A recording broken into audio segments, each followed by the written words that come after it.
te tey ñu ngi gis sax Clédor sàkkuwul lu dul ñu dindi lu ni mel ngir sax mu gën a mën a taxawaay seetal. Clédor Sène c'est quelqu'un que je connais. si je dis je connais ko xam ne am naa jàmm ak moom damay waxtaan ak moom damay wéet ak moom lu muy dugg ces dernières années. à des heures extraordinaires que ma nekk Sénégal que ma bañ a nekk Sénégal dañ ciy waxtaan. keroog bi ñu koy jàppee ci biir affaire bi di ko yóbbu.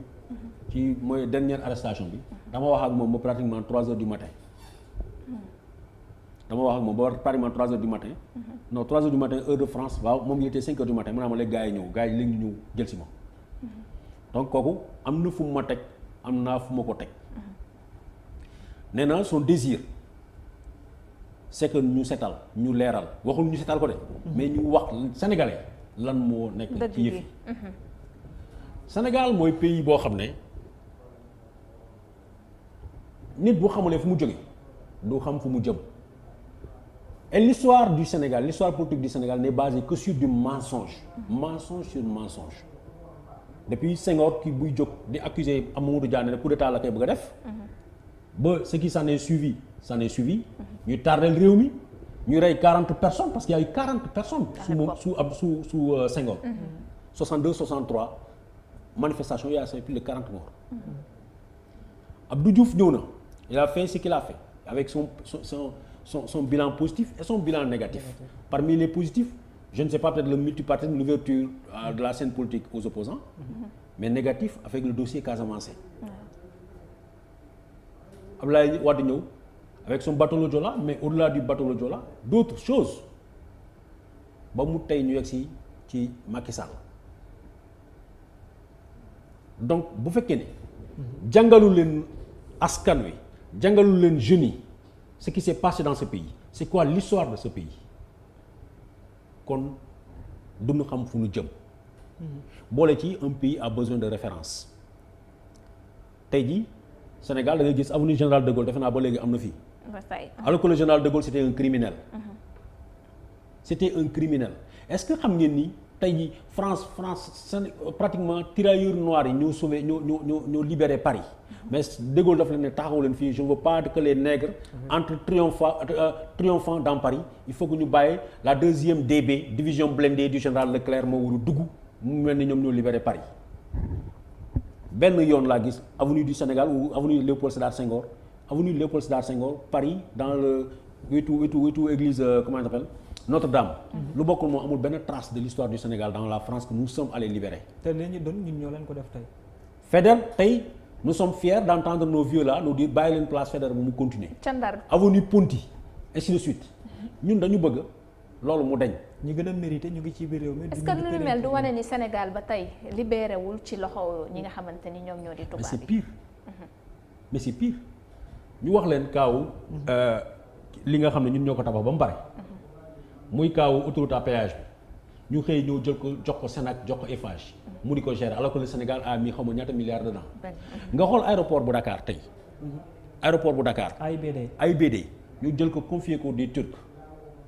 tey jii boo demee foofu pratiquement chaque 1 heure de temps boo def dañu naan 1000 francs ngay fay ñaata voiture ñuy dugg rek ne serait-ce que parking boobu. benn gardien lañ am. ñaari nit ci sortie bi benn machine yi sax fonctionné tout du fonctionner alors que oto bu garé yaa ngi fay. ñu jël gaz pétrole yi nekk ak découverte offshore ak onshore yi fi nekk découverte gisement yi fi nekk benn bu ci jël Sénégal 5% la am. bu gis Sénégal 10% la am 15% ci loo xam ne yow sa réew la. parfois même minimum. te d'ailleurs duñ ko exploiter fii duñ ko liggéey fii dañ koy pomper dugal ko yóbbu ko. ñëw def ko fini ñëw ñun ñu jaay ñu ko. te jaayaan ñu ko ñu war a fayaat ñun. ngeen foog ne ñun mën nañu continuer c'est-à-dire chaque génération a un rôle à jouer. c'est vrai. ñoom génération Macky Sall ñoom tubaab yi ñoo leen doon jox ay dessert tubaab yi ñoo leen doon jox ay dessert ñoo leen doon jox ay tenue ñoom dañuy ànd ak tubaab yi li tubaab yi wax mooy loolu mais ñun gëmuñu loolu ñun on est décomplexé par rapport au tubaab dem nañu jàngandoo nañu ak ñoom dans les universités liggéeyandoo nañu ak ñoom xam nañu duñu dara. alors tey lan moo manqué. ba tax volonté populaire non parce que li ma la wax la rek mooy ay complexe lañu quoi xam nga da ngay gis benn grand ci ko ñaan grand bi seer la ay seer ñoo ñuy diriger c'est ça la vérité.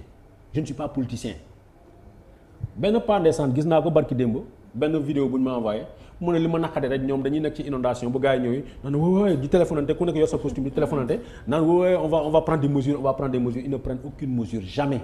Inondation yaa amoon daaw Kër Massar ça va se passer la même chose ren dans tout le temps ça va être la même chose parce que ñii amuñu culture u se prendre en charge amuñu loolu ça veut dire tey jii bu ñuy wax dañuy wax ak fitna dëgg la Cheikh Anta Diop nee na booy wax sa dëgg boo ko boolee ak saaga kenn du la déglu boo wax sa dëgg tamit boo ko boolee ak fitna kenn du la déglu c'est ça que je reproche parfois au Pastef. les partisans d'Ousmane Sonko. les partisans de Ousmane Sonko. booy wax sa dëgg bu ko boolee ak fitna bu ko boolee ak saaga. kon ay nitu fitna lañ loolu nga bëgg a wax. masuma la wax loolu. dama ne expliquer booy wax sa dëgg. waxal sa dëgg ak courtoisie nga bañ ko wax ak fitna nga bañ ko wax ak saaga. loo wax lu nekk ak saaga ak fitna yenn kàddu yu bon yi fitna la. lépp loo xam day jógal xolu nit mooy fitna. violence verbale. soo ko waxulee ak loolu loo wax mën na dugg ci bopp nit ñi. kon da nga bëgg a dëggal li nit ñi di wax ne ñoom seen lépp saaga la ak xaste moo nekk ci ñoom. masuma la wax loolu. non man dama laaj rek. waaw danga ma laaj tontu naa la dinaa la masuma wax loolu. man kuy saaga ak kuy wax ju dul dëgg man du ma la déglu maa moom sumay nopp.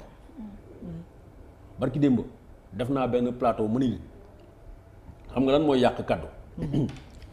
bu fekkee ne da ngeen bàyyi ñoo xam ne ay fake news la ñuy def tout le temps di fen di inventé di xool luy yëkkati dënn nit ñi ngeen bàyyi ñooñu ñu am plus d'audience suba yéen bu ngeen jógee sax mu am kenn si yéen wala ñenn si yéen ñuy wax dëgg dañ naan non ñi ay fake news la ñuy diffuser.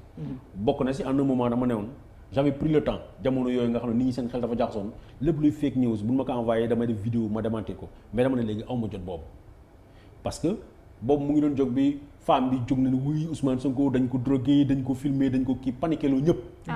man moom sama sœur boo xam ne elle est diabétique elle est asthmatique elle est toutes les conneries de maladies yi ngeen mën a xalaat su déggee loolu day pati quoi tant que waxuma ak moom du tranquille donc pour ñooñu nga xam ne bu ñu déggee yu mel noonu dañuy tiit dañuy jaxasoo. comme barke de moom kenn wax leen encore ne leen kër Ousmane Sonko patriote yu bëri daan nañu di jooy ci live naan na gën leen dem leen ci mbedd bi ñu ngi rey ay nit yooyu man mënuma ko déglu ñooñu laay wax ni lu ñuy wax nañ baaxut nañ ko arrêté. fake news baaxut. dafay mun na sax mabal ab réew. c'est comme on l'a vu en Irak. bi ñu demee ñu ne lañ bombe nucléaire yaa nga fa. Saddam Hussein léegi mu dóor ay bombe sale. ñu dem ñu bombarder Irak ñu jàpp Saddam Hussein ñu rey ko au finish on trouve qu'il y a pas de bombe. effectivement. te boobu yëpp fake news moo ko. parce que fake news c'est très dangereux. daanaka ay réew Babacar. sànq yaa ngi wax ni Ousmane Sonko ci comploté lañ ko dëkk ci kawam ñu ngi dégg fan yee tamit benn audio buy génn benn femme bu tudd Ndeye Khady Ndiaye bu bokkut ak bu Sweet Beauté di wax ni dañuy waaj a posone Ousmane Sonko loolu noo ko jàngatee. waaw ma ne loolu du ma ci benn jàngat. xam nga li ma ci xam. Ousmane Sonko moo gën a xam nit ñi boppam li olof di naan ku wéet xam sa bopp. bu nekkee nit ko normal nga ne da ngay alerter sax nit ci loo xam ne lu jëm ci këram doo ko defee noonu publiquement. je pense que l'objectif encore c'est de semer la zizanie dans son entourage. ñoom ñoo leen waxoon ni Ousmane Sonko keroog bi Adji Sarr waxee robe rouge bi jabar ji tas na ñoom ñoo leen ko waxoon wala waxuñu ko fii noonu. déggoon nañ ko fi jabaram dem na yoonam nee nañ kenn ki mer na sax. dem na yoonam.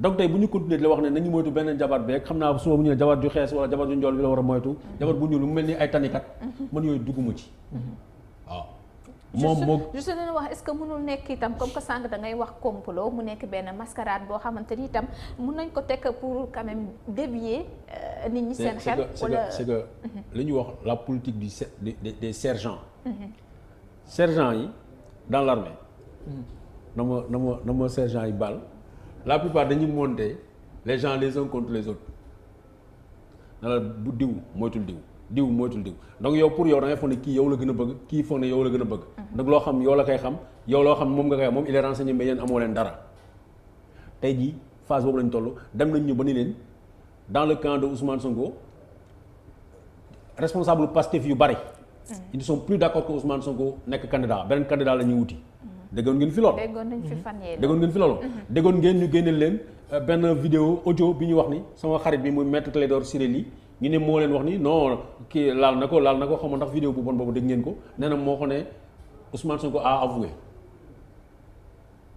ça va continuer comme ça comme bi ñu taxaw ñu leen non am nañu vidéo boo xam ne bu garaaw la Sénégal yëpp taxaw di xaar seen vidéo caaxaan ñu leen def defal montage film porno di leen ko dugal ne leen loolu mooy Ousmane Sonko. fa la ñu toll. mais loolu moo lay wan ne encore l'amateurisme moo taxoon ma ni leen ay bras cassés ñoo ko def tey gis ngeen sant yàlla avant Gagny Sakho ministre de la justice moo toog mu ni les éléments qui sont dans le procès verbal ne permettent pas de placer Ousmane Sonko sous mandat de dépôt. ñaari adulte la kii nee na waaye yéen man kañ laa jóg ne Sénégalais yi les éléments qui sont dans le dossier ne sont pas constitutifs de la commission d'un crime ou d'un délit kañ laa leen ko wax. waxoon ko fi ay temps. ma ne leen lii amul dara ci dossier bi bu ñu nekkoon état bu normal du yónnee section de recherche pour nañ dem jëli Ousmane Sonko xam nga balaa ñoo yegg ci section de recherche non du moins GIGN ak yooyu pour dem jëli Ousmane Sonko. On est passé d'abord par l'envoi de la police ci buntu Ousmane Sonko yéen a ngi koy fàttaliku ce fameux lundi là moo déclenché lépp. waaw ñu toj oto jàmbur yi. yàqati ay kër. policiers yi nee nañu ñoom demuñu woon pour yóbbu convocation dañu demoon pour lan pour demander aux gens de respecter les mesures barrières takk masque ak affaire yooyu wala disperser foule bi. alors que dañuy fàtte la base li nga xam ne moo taxoon nit ñi ñu regrouper foofu lan la fen la ak tàppale ak bëgg a jaay doole. et ça bu yëpp jeexee l'histoire retiendra peut-être jamono yële passé ay jamono yu Senghor am na lu bëri mag ñi noppi nañu waxuñu leen ko lu bëri fàtte ngeen ko mais ce qui s'est passé là ça va rester parce que chaîne YouTube yi dañu gën a bëri. internet dafa gën a bëri ainsi de suite mooy nit ñi mën a sauvegarder et les actes et les paroles et les déclarations des uns et des autres nit ñi dañ koy denc. donc lu mënatul neen man tey jii su ma gisee xeex bi nekk nii xëccoo bi nekk nii autour de Ousmane Sonko peut-être yéen lu bees la parce que vous êtes jeune. mais man dama fekkee la déséquisation xam nga luy déséquisation. bi ñuy tëbal Idrissa Seck génne ko ci premier ministre yóbbu ko ci kaso bi tëj ko. képp ku xamoon Idrissa Seck ay xaritam ay mbokkam ba ci le jeune Dame Dieng bu leeral. ñëpp lañ jàpp dugal leen ci kaso bi. ñu tas ay kër. Macky Sall c'est un peu un gentleman quoi parce que yeggul foofu ak Ousmane Sonko. donc l'histoire se répète. mais c'est l'histoire qui se répète. ay gouverneur ay képp koo xam ne jegewoon nga Idrissa Seck wala ñu ne jiw gisoon nañu kii Idrissa Seck écarté nañ la dàq nañ la sa liggéey tas ay sëy jàpp ay xale yu ndaw dugal leen ci kaso bi c'est ce qui s'est passé en 2006 en 2004 du moins. Macky Sall n'a pas été aussi loin avec Sonko que Abdoulaye Wade avec Idrissa Seck dans la destruction des tissus familiaux. Est-ce qu'il peut l'être? Macky Sall. Aujourd'hui, Macky Sall c'est un roi nu. Un roi nu. buur la bu mënul dóor kenn mun na jàpp un Babacar Touré dugal ko ci kaso mun na jàpp keneen mais kenn ragalatu ko parce que ce verrou là a sauté. Le mois de mars la sauté. mais xam nga yeggali xam nga boo amee sa njaboot sax. nga jàpp chaque jour di dóor. finalement dañuy rebelle wu. dañuy dërkis boo amee sax sa doom fu mu tourné nga di ko mbéj nga di ko dóor day dërkis. bu yàggee mu fipp. Sénégalais dañu dërkis mënatul jaay doole. li mën a nekk mooy confrontation te yàlla nañ ci yàlla musal. parce que man dama dund ay confrontation grand loolu moo tax ma ragal fitna. dama am 6 ans may gis ay nit ñuy 6 ans 4 ans may gis ay nit ñuy dóorante ay bal. ma gis néew ma màgg ci ay bombardement rebelle yeeg militaire yi di xeex sama biir koñ man Lindiane laa dëkk koo xam Ziguinchor Lindiane laa dëkk Sarajevo lañ doon wax sama quartier. ñemewuloo génn nga dem seeti xale bu jigéen bu la laajee fan nga dëkk doo ko wax ñemewuloo ko wax ni Lindiane laa dëkk Grand Dakar nga ko wax ay quartier privé mais ñemewuloo wax Lindiane parce que boo waxee Lindiane mooy def na croix ñun 18h lañ daan tëdd en temps normal ñun bi ñu nekkoon xale ak 18h bu jotee dañ daan ñu ne dam lañ ngeen dàq si xar yeeg béy yi ak ginaar yi ñëw tëdd mais en temps de guerre ginaar yi ñoo tëdd après ñun parce que ñun 18h kenn du génn ñu yegg si dans les années 90 parce qu'il y avait de l'insécurité on nous a imposé ce qu'on appelle l'état d'urgence xam nga l'état d'urgence mooy lan. l'armée a le droit le pouvoir de tirer à vue. dof yi nekkoon foofu ñun bi ñu nekkoon xale xam nga xale boo nekk quoi seen génération dof yi nekkoon ci koñ bi day marqué xale yi. dañu xëy rek rey dof yëpp parce que militaire dañ leen di wax alt. dof dafa xam luy alt.